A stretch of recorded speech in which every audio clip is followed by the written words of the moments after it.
Terran player playing for the Infernalist Esports. It is PureLegacy.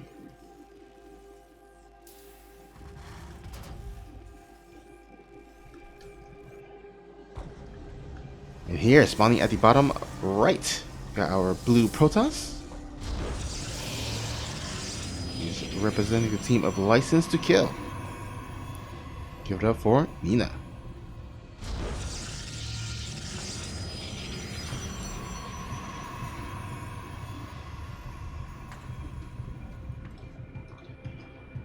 And for me, I love me some PBT. I think besides TVZ, I think this is my favorite matchup to watch as a caster, as a viewer. I just think there's a lot of ways in which the Protoss and Terran kind of can go in terms of their build orders, as well as the counters to one another. And just like it's just like TVZ, I feel like there's a lot of kind of action that usually happens. I mean, of course, in the early game, for the most part, usually nothing happens, but once we get towards like kind of near the mid game, I think things can heat up real quick.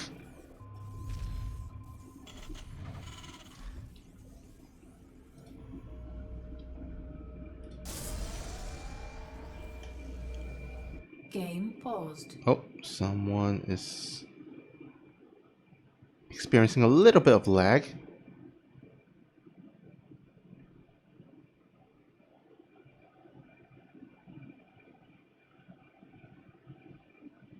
Okay, looks like PureLegacy is having... Oh, wow! Oh my goodness! PureLegacy is playing at the library. My goodness. This is just hilarious. Of all the places to play at, I am perplexed as why is he not at home playing. Maybe he's at school and this is like the only way for him to play, but oh my god, this is hilarious. Oh my goodness.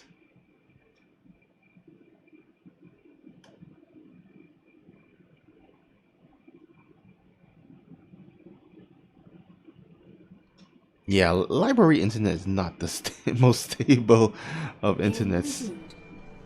So this is not the ideal situation for PureLegacy to play at.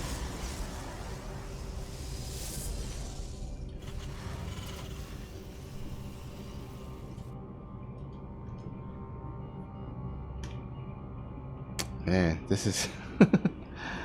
I mean, I guess, you gotta do what you gotta do. If you need to play at a library, then... I mean, I guess what else can you do? Although, as I say that, it's a Sunday, so there shouldn't be school. So I'm actually extra curious as to why he is at the library. Maybe he was there for a little bit of homework or something? I'm not quite sure.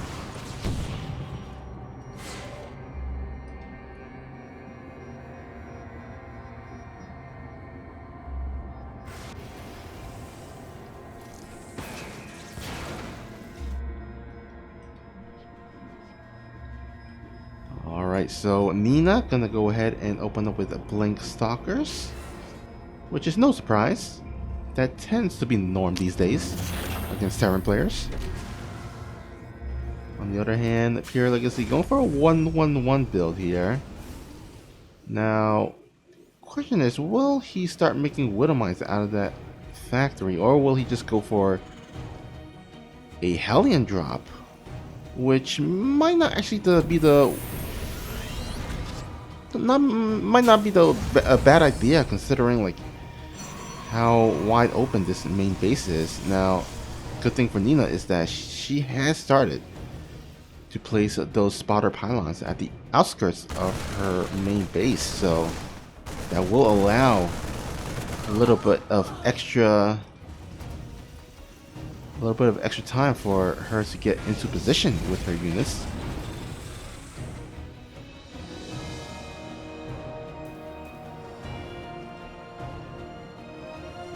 Now there is an area right here that is kind of dark. Let's go ahead and check Nina's vision. Yeah. Okay. Okay. Looks like Nina will go ahead and make sure that that is not the case. However, the stalkers, okay, there is 2 stalkers at home. All right, here we go. Can these stalkers get any damage done? Nice block right there. Also, immediately killing off 1 Hellion, which is pretty important because only 3 Hellions does one-shot probes. If you can kind of snipe down and focus fire on a Hellion, that means the Terran player is only going to be able to work with 2 Hellions, and that will take 2 shots to kill a probe.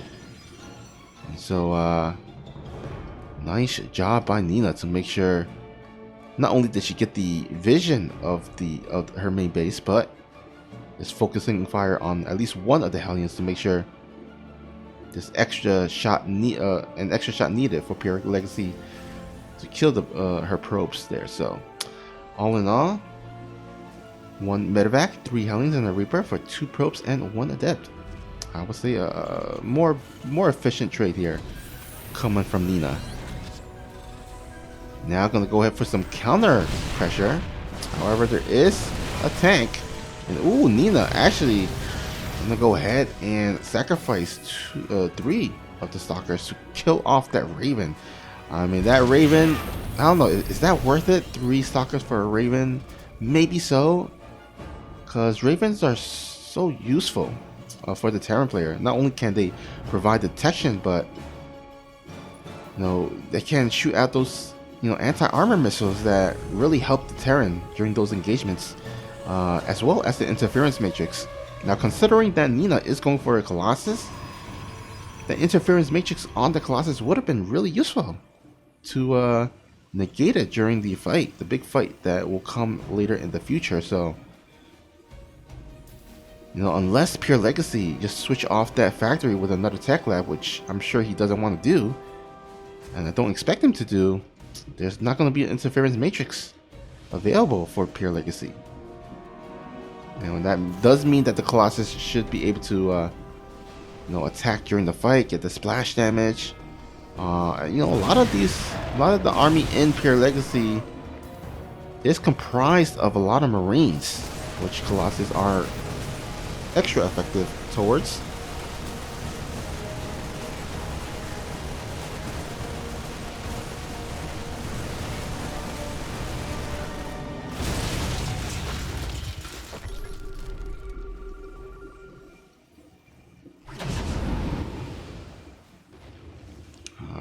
So it looks like PureLegacy go for the attempted drop. Oh, great spotter with the probe on the watchtower. We'll go ahead and give Nina the heads up. Get into position with the stalkers to intercept. Meanwhile, PureLegacy gonna split some of his army towards the bottom side. So we'll see how Nina splits off here. Oh wow, actually, you know what? I think with the stalkers and the shield battery should be fine against the forces at the right side. And this army should have no problem fighting and cleaning up the one at the left side. In fact, he will thwart it away. Excuse me, she will thwart it away. And Nina with some great defense. Let's take a look at the units lost tab. Yeah. All in all, less resources lost. And Nina gonna establish her 4th base. Had a great timing. All in all, a great position from for Nina to start, heading into this mid to late game stage. This mid to late game phase of the game here. However, a doom drop that gets completely scouted by the observer. Can she intercept a blink? Oh, nice, just in the nick of time.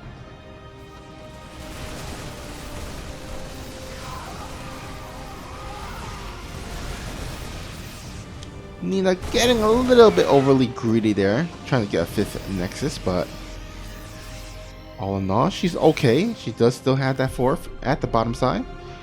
That bottom though is, you might want to go ahead and throw down a shield battery or two, because I would imagine that PureLegacy is gonna try to attack that later on. I mean, this is such a huge map that multi-prong harassment in multiple areas is quite effective. But you know what? PureLegacy looking to engage in this single area, but this choke providing some great positioning for Nina to get those Colossus to deal out those splash damage and those clunk of bow units.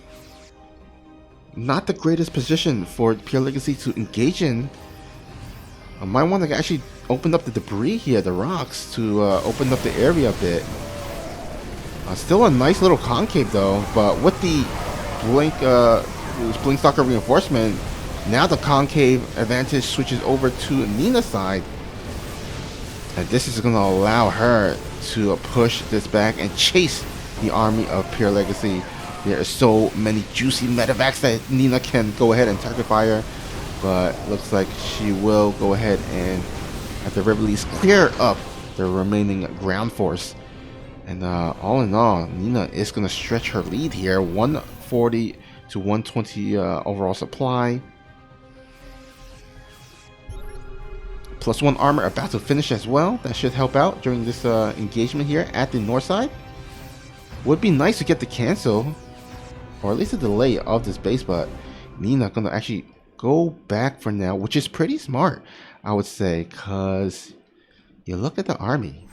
There's 2 Colossus, and only 3 Disruptors. Now, 3 Disruptors is something, but it's not as scary as maybe 6 Disruptors. So, kind of retreating back and then maybe gathering up some additional Disruptors might be the smarter move. But, actually, Nina engages and does loses a couple of those Disruptors, which I feel like is a mistake. I feel like she should have actually just done the full retreat instead of engage in the middle of the map when she only had 3 Disruptors and 2 Colossus. Not a lot of Stalkers, only a handful.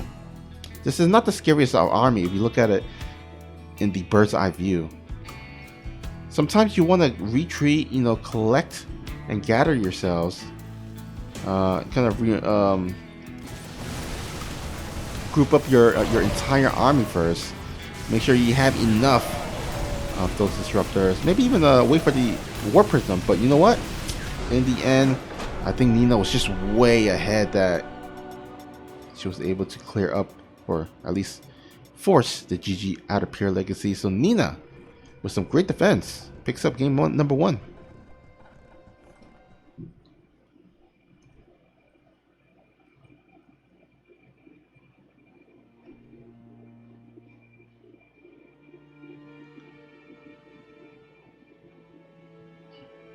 All right, so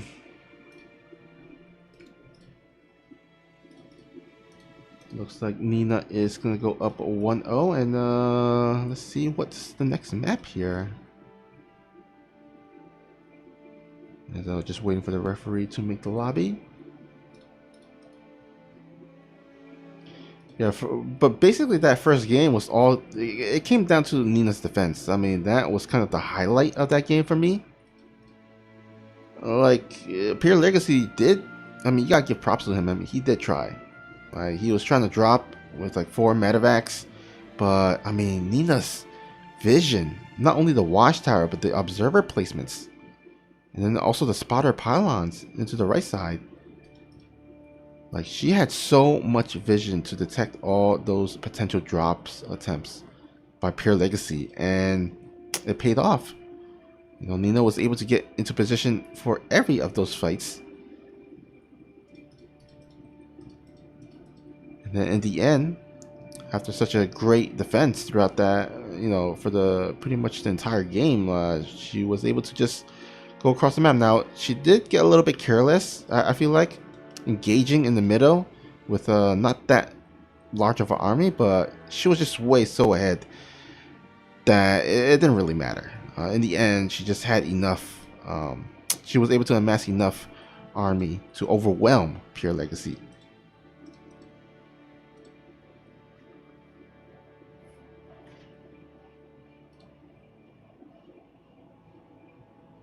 All right, just waiting. For some reason, there's a little bit of hold up on the lobby creation, so not quite sure what's going on, but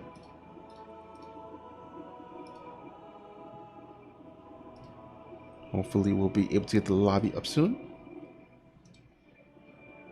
All right. So when we came from the back from the break, the game was up rather quickly, so it didn't quite review and summarize what happened in Group A. So apparently, Neeb came out first place in Group A. Trigger came in second.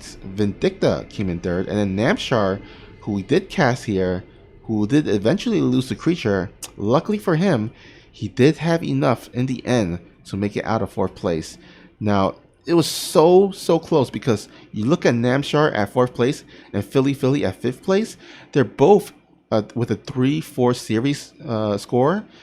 They're both with a 7-9 map score. And the only difference between them that made Namshar overtake Philly in the fourth spot was that their head-to-head matchup, Namshar won that. So it all came down to Namshar winning the head-to-head matchup against Philly earlier on in the week. And that was the reason why Namshar edged Philly out and came out in fourth place and will advance to the playoffs. So congrats to him. Looks like that loss to Creature did not end up costing him the playoff berth. But of course, shout out to Creature. At least he does pick up, $200. Oh, sorry, not $200. So $150 in prize pool. Apparently, it's $200 each match win for EU, but then in the NA, it's $150. So a little bit of a lesser, prize pool, which is understandable. I mean, the prize pool overall for NA and EU is a little bit different.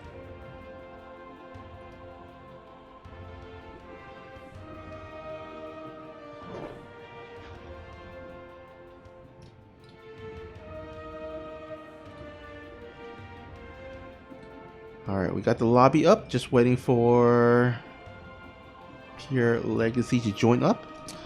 But in the meantime, I'm looking at Group B, and it looks like Australia does secure. I believe he just secured his yeah, I think he has secured the #1 spot, I believe.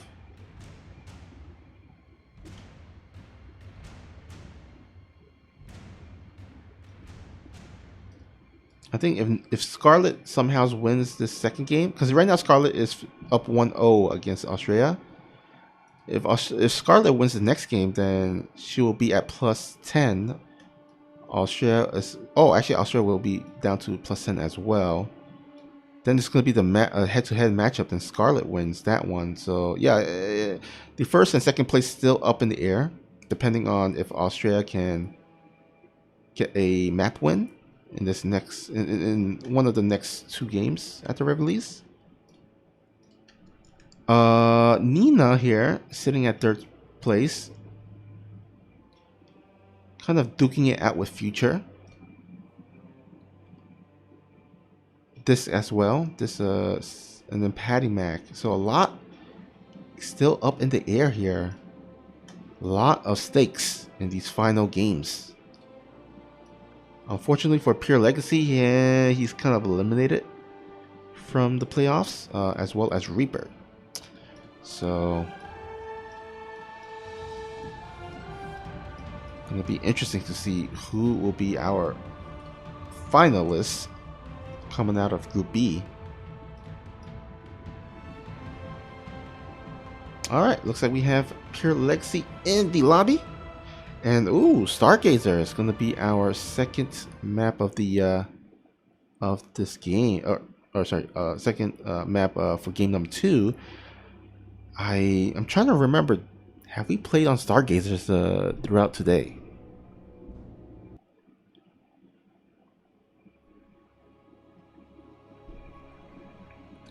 I don't believe we have played on Stargazers today, so this might be the first one, unless memory serves me. I'm assuming memory serves me right. I think this might be the first time we've been into Stargazers. If I'm remembering correctly, then at the very least, we've played on this map at least once. But anyhow, let's go ahead and jump right in. And spawning at the top left side of the map. Up 1-0, looking to win this second game and clinch this match. Can she do it? It is Nina.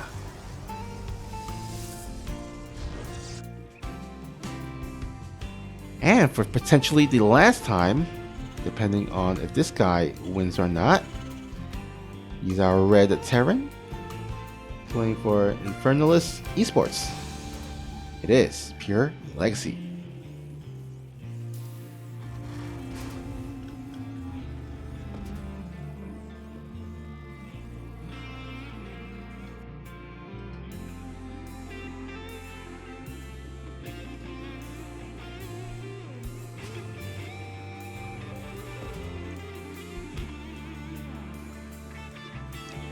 So out of all the ladder map pools, I would say Stargazers is probably the most wonky one, or at least the most weird one, just because of the layout.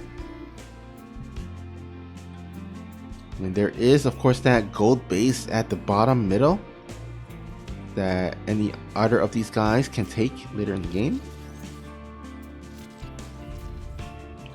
And of course there is that kind of backdoor pocket base there.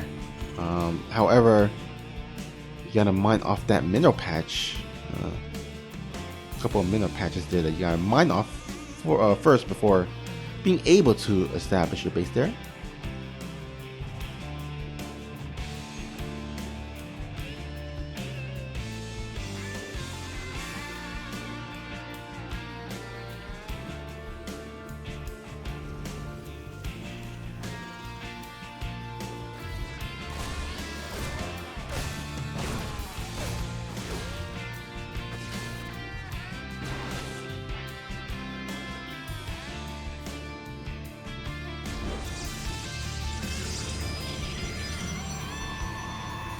Alright, Nina once again going for the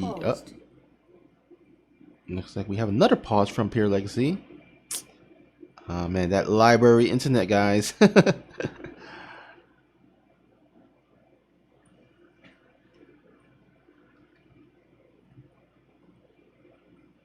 Man, I'm actually now curious as to what's the weirdest place that a StarCraft 2 Pro has played a professional game. Like, do you think like a professional player has ever maybe played from the bathroom on the toilet? Actually, you know what? I don't know how that will work because there's no mouse pad, right? I don't know.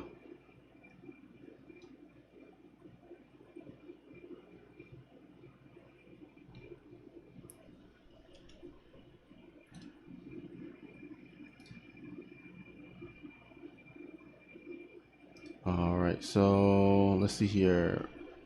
Both please close stream if any. Well, PureLegacy did say he did not have any streams open before the match, so. Oh, he had to say bye to someone. Okay. Game resumed.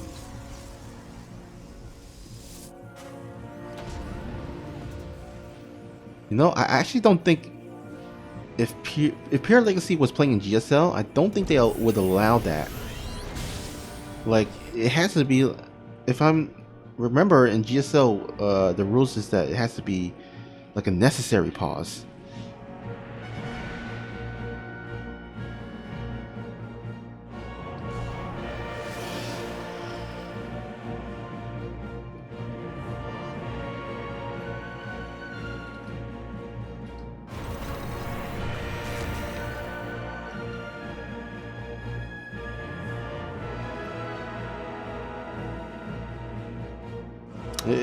It would have been funny actually if PureLegacy was like, pause here please. I need to return the book to the library first. One second. Give me 1 second.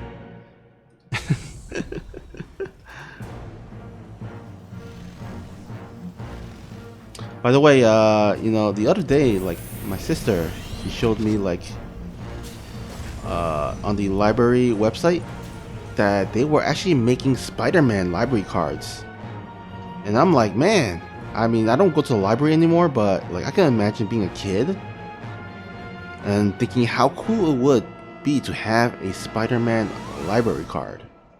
Like that would be pretty dope. Like it was a nice design too. Not gonna lie. Oh, a little bit of a misclick was focus fire on his own stalker, but 3 Hellions does go through, and oh, that could have gone really bad. Like these probes are so stacked up in the line. 5 does go down, but I mean it could have definitely gotten worse.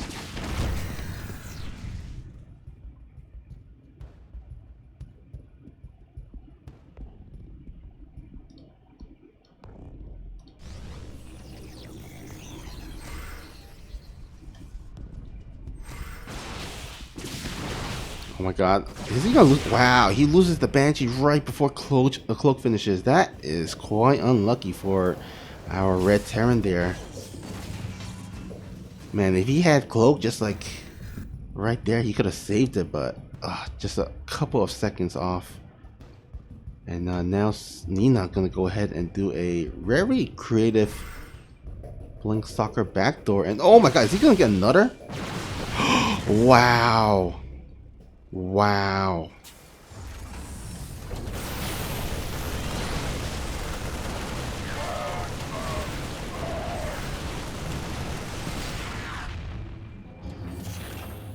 Man, that has got to hurt. I mean, he invested into all the Banshee tech, 2 Banshees, and the cloak. Pretty much now useless throughout this whole entire game. Oh man. Yeah, you gotta also remember, like, because the tech lab was on the starport, like that delays the medevac production timing.